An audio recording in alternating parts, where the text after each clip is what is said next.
Restrukturisasi kredit dipandang sangat membantu bagi pelaku usaha yang terdampak COVID-19. Pemerhati ekonomi pun menyambut positif upaya Otoritas Jasa Keuangan OJK mengambil kebijakan memperpanjang restrukturisasi yang disebabkan oleh COVID-19 hingga tahun depan sambil menunggu kondisi normal.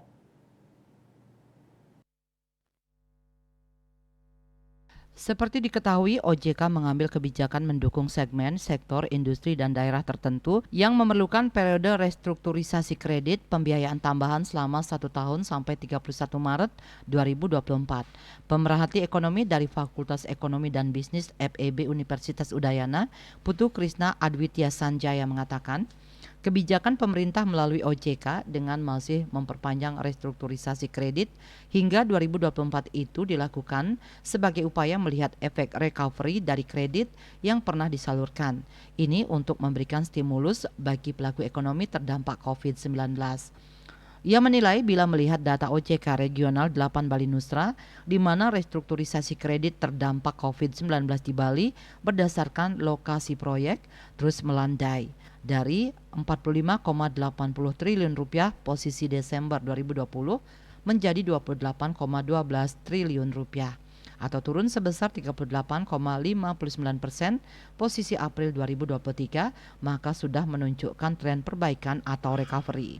Walaupun sektor-sektor usaha terdampak COVID-19 tersebut belum bisa dikatakan stabil. Disinggung adanya informasi sejumlah perbankan tampak belum ikhlas menjalankan perpanjangan restrukturisasi kredit, Krisna mengungkapkan tentu kembali lagi ke kebijakan internal dari bank tersebut. Berdasarkan informasi OJK, adapun segmen yang bisa mendapatkan perpanjangan restrukturisasi memiliki kriteria antara lain segmen UMKM yang mencakup seluruh sektor, sektor penyediaan akomodasi dan makan minum, dan beberapa industri yang menyediakan lapangan kerja besar yaitu industri tekstil dan produk tekstil TPT serta industri alas kaki.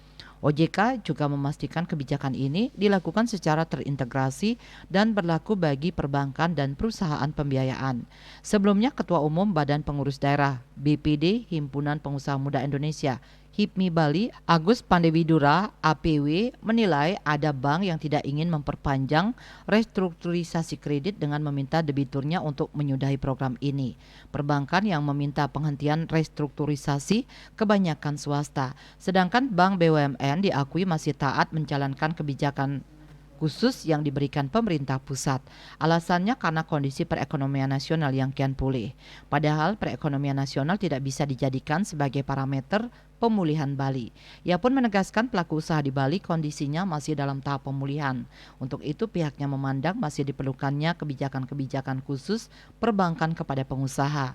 Bukan hanya perbankan tetapi juga dalam hal ini pemerintah pusat bisa memberikan kebijakan-kebijakan sehingga pelaku usaha di daerah ini bisa berdiri betul-betul 100%, baru ada aturan-aturan yang disesuaikan secara umum. Bisnis Bali melaporkan.